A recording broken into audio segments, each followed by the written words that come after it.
Welcome back. Now, you can't miss this petite car on the roads with its candy-coloured paint job and vintage shape. But how did the Nissan Figaro become a style statement in the past few years? Well, I got behind the wheel of one recently to find out.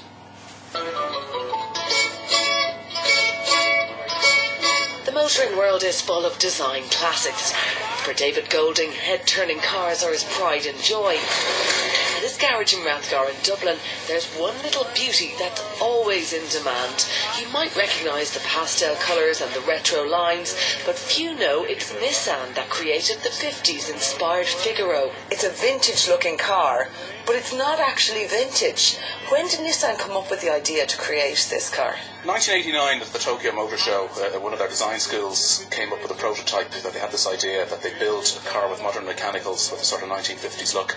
It was only supposed to be a one-off, but it was very well received, so they went ahead and put it into production in 1991. It was only built for 6 months in 1991, and during that time they actually ended up building 20,000 of them. But even that wasn't enough.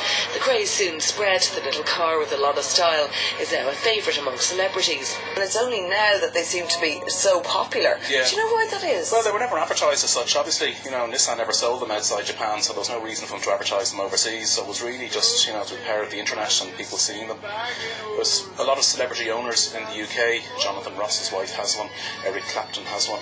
There's a whole load of celebrity owners who are regularly filmed and seen in the magazines and in their cars, and the craze sort of built up from that. What is it about the car that makes it so popular? It's just fun.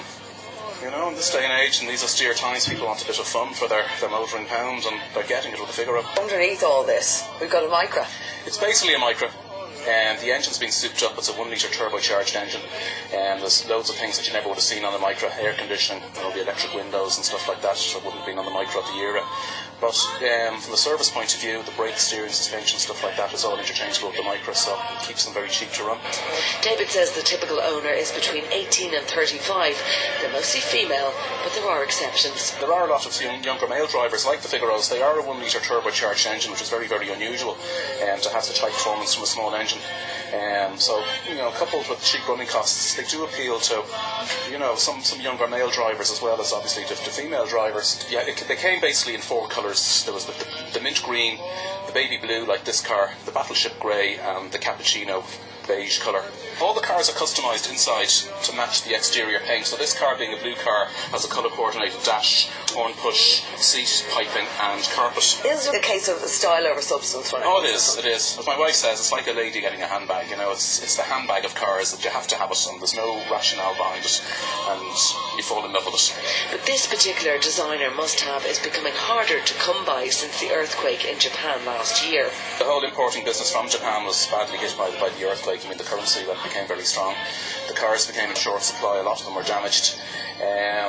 So now the cars are actually very rare, and I think the prices, they had sort of been levelling off over the last few years. I think good condition ones like this car will begin to appreciate in price.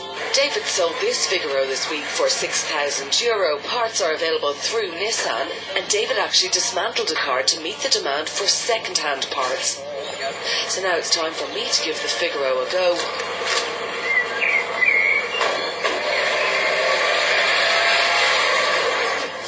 You have to own one to join the club. We started a Facebook site for Figaro owners, which is very popular. We actually, the year before last, a whole lot of us got together one Sunday morning and we met in the Phoenix Park, I think about 25 Figaros, and we drove in convoy to Powersport and back down again, and it was a sight to behold. People who own them, do they keep them? Absolutely. Invariably, people name their cars for a start, so it becomes a member of the family. And I've sold cars to people 6-7 years ago. They were single. In the meantime, they've got married, had kids, and the car still stays.